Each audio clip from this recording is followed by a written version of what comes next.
Hello बच्चा party, कैसे हो आप लोग। वेलकम टू आवर ऑनलाइन पाठशाला। मेरे प्यारे बच्चों, मैंने आपको इससे पहले इस क्लोरीनेशन और ब्रोमिनेशन को जो कंपेयर किया था, ग्राफ को आपको डिस्कस किया हुआ था। तो इसी में अब हमारे पास इसका लास्ट पड़ाव आ चुका है। हम उसके कैलकुलेशन की बात करेंगे। तो लास्ट जो पड़ाव है बेटा, वो कुछ इस तरीके से है। मैं आपको मेंशन करते हुए चलूं कि calculation of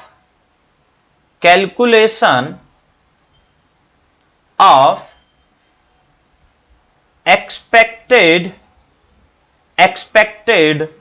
product distribution of the monohalogenation reaction of an alkane monohalogenation reaction of an alkane। मतलब इसका पूरा मीनिंग यह है कि हमारे पास कैलकुलेशन ऑफ एक्सपेक्टेड प्रोडक्ट, यानी प्रोडक्ट कितना फॉर्म होगा, डिस्ट्रीब्यूशन, उस प्रोडक्ट का डिस्ट्रीब्यूशन, कि कोई एक आपका दो प्रोडक्ट जैसे बन रहा है, यहां पर भी देखो और यहां पर भी देखो, तो दो प्रोडक्ट का डिस्ट्रीब्यूशन क्या होगा, क्या परसेंटेज होगा मोनोहेलोजिनेशन के बेस पे, अगर हम एल्केन में करते हैं। तो स्टार्ट करते हैं बेटा। एक जस्ट सिंपल रिएक्शन हमारे पास है, CH3 CH2 CH2 CH3। देखिएगा बहुत सिंपल है, कहीं पर भी इतना कॉम्प्लिकेशन में कर ही नहीं रहा हूं और आपको इजीली समझ में भी आएगा 100%। Cl2 in presence of Hnu, temperature is 25 degree Celsius. So product is CH3, two type of product, CH2 CH2 CH2 Cl। ये हो जाएगा पहला। देखो ये CH3 ये CH3 सेम, ये CH2 ये CH2 सेम, तो कहीं भी अपी कर लो, ठीक है। दूसरा क्या होगा, CH3 CH Cl CH2 CH3, यहां कहीं पर भी लगा लो। तो ये दो टाइप के आपके प्रोडक्ट बन गए। सबसे पहले ये बात करें, ये जो होगा वो फिर से कि इनेंटियोमर बनाएगा, यानी R and S दिखाएगा, क्योंकि ये कायरल कार्बन हो गया। तो ये सबको आप क्लियर हो जाना चाहिए बहुत अच्छे से, ठीक है। अब क्या होता है, कैलकुलेशन की बात करते हैं। तो कैलकुलेशन की बात करें तो फर्स्ट हम लिखेंगे, स्टेटमेंट ही बना रहा हूं पूरा, अमाउंट ऑफ 1 क्लोरो, देखो ब्यूटेन है, 1 chloro butane is directly proportional number of 1 degree hydrogen, ठीक है, इनटू रिलेटिव रिएक्टिविटी है जो हमने पढ़ा था, relative, just a minute, relative reactivity, ठीक है। तो ये हो जाएगा। ऐसे ही हम अमाउंट ऑफ जो 2 क्लोरोब्यूटेन है इसकी बात करेंगे।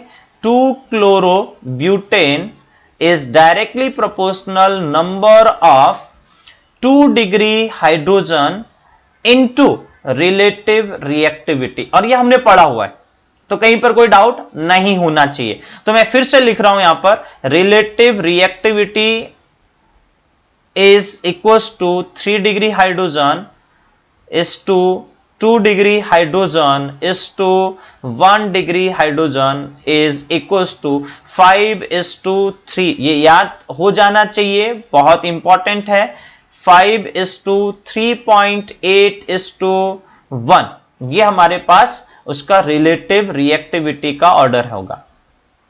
अब मुझे केवल यहां पर 1 डिग्री 2 डिग्री ही दिख रहा है, 3 डिग्री नहीं है, तो इसलिए 3 डिग्री को लेना भी नहीं है, ठीक है। तो स्टार्ट करते हैं। कैलकुलेशन किस तरीके से होगा, अमाउंट ऑफ, मैं मेंशन कर रहा हूं यहां पर, देखिएगा प्लीज, ओके, अमाउंट ऑफ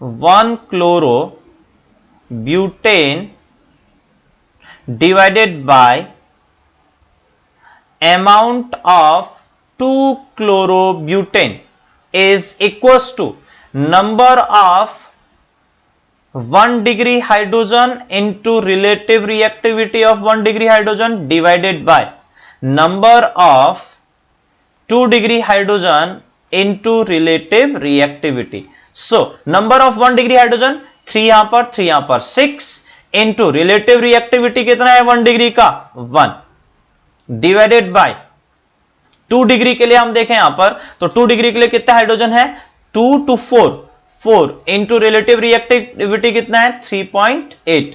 सो इसको कैलकुलेट करेंगे तो 6/15.2 हमारे पास आंसर आएगा. सो आई होप कि बेटा ये सबको कैलकुलेशन करना बहुत इजी है, समझ गए होगे. अब हमें यहां पर देखना है कि percentage yield of 1 chloro butane is equals to, क्या हो जाएगा, amount of 1 chloro butane, amount of 1 chloro butane divided by total amount of 1 and 2 chlorobutane, total amount of 1 and 2 chlorobutane, ठीक है, इंटू यहां 100. तो अब परसेंटेज निकालना है तो 100 तो करना है.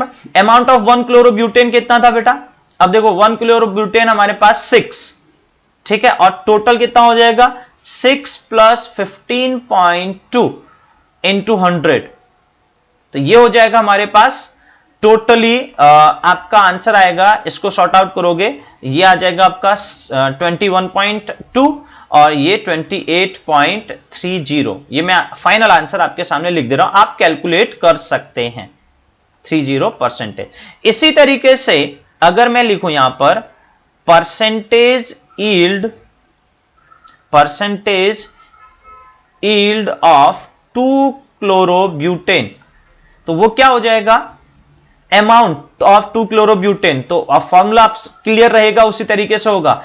2 क्लोरोब्यूटेन का अमाउंट कितना है 15.2 डिवाइडेड बाय 6 + 15.2 इंटू 100. तो ये आंसर आ जाएगा आपका 71.7%. मैं इसमें से भी 100 माइनस दिस वन ये भी कर सकता था, तब भी आंसर आ जाता, लेकिन मैंने फिर से पूरा करके आपको दिखाया. सो आई होप कि बेटा आपको ये पूरा अच्छे से समझ में आया होगा. इस तरीके से हम किसी का भी परसेंटेज निकाल सकते हैं. बेसिकली जो परसेंटेज निकालने का मेन पर्पज है, वो पर्पज मैं फिर से रिपीट करूं बेटा आप लोगों के लिए, मैं फिर से उस पॉइंट पर आऊं और पूरा रिपीट करूं, तो आप प्लीज देखिए. सबसे पहले मैंने क्या किया, 2 प्रोडक्ट बनाए और उस प्रोडक्ट में मैंने ये मेंशन किया कि हमारे पास एक तो 1 क्लोरो है, दूसरा 2 क्लोरो है. आईयूपीएससी नेम से ही मैंने लिखा हुआ है. तो अमाउंट ऑफ 1 क्लोरोब्यूटेन जो होगा वो डायरेक्टली प्रोपोर्शनल किसके होगा, number of 1 degree hydrogen into relative reactivity के. तो ये पॉइंट आप अच्छे से क्लियर कर सकते हो. तो ऐसे ही अमाउंट ऑफ 2 क्लोरोब्यूटेन भी हो जाएगा, is directly proportional number of 2 degree hydrogen into relative reactivity. तो अब रिलेटिव रिएक्टिविटी हमें पूरा पता है, 3 degree hydrogen is to 2 degree hydrogen is to 1 degree hydrogen equals to 5 is to 3.8 is to 1. तो अब मुझे ये पता है कि अगर मैं अमाउंट लिख रहा हूं तो मैं उसकी जगह पर ये लिख सकता हूं, number of 1 degree hydrogen into relative reactivity. तो amount of 1 chlorobutane divided by amount of 2 chlorobutane क्या आ जाएगा, number of 1 degree hydrogen into relative reactivity divided by number of 2 degree hydrogen into relative reactivity.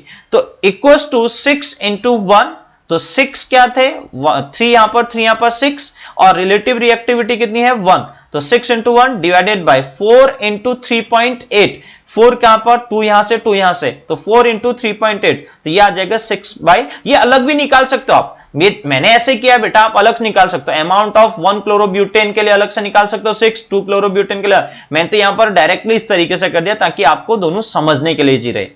फिर percentage yield of 1 chlorobutane, तो amount of 1 chlorobutane divided by total amount of 1 and 2 chlorobutane into 100, तो ये percentage निकल जाएगा, value रखिए, answer निकालिए। Same way 2 chlorobutane के लिए भी इसी तरीके से करेंगे, amount of 2 chlorobutane divided by total amount of 1 and 2 chlorobutane into 100, so answer आ जाएगा 71.7। तो ये कैलकुलेशन आप कर सकते हैं, बहुत इजी है, बहुत अच्छा क्वेश्चन बनता है, जेईई मेंस एडवांस के लिए बहुत ही इंपॉर्टेंट हो जाता है, और कभी कभी आपके नीट में भी इस टाइप के क्वेश्चन पूछे जाते हैं। सो आई होप कि बेटा आपको ये पूरा अच्छे से क्लियर हुआ होगा, आपको पूरा अच्छे से समझ में आया होगा। इफ एनी केस आपको कोई भी डाउट होता है तो प्लीज आप मेंशन करिए, आप बोलिए, मैं आपके हर एक डाउट को सॉर्ट आउट करूंगा। Okay, thank you.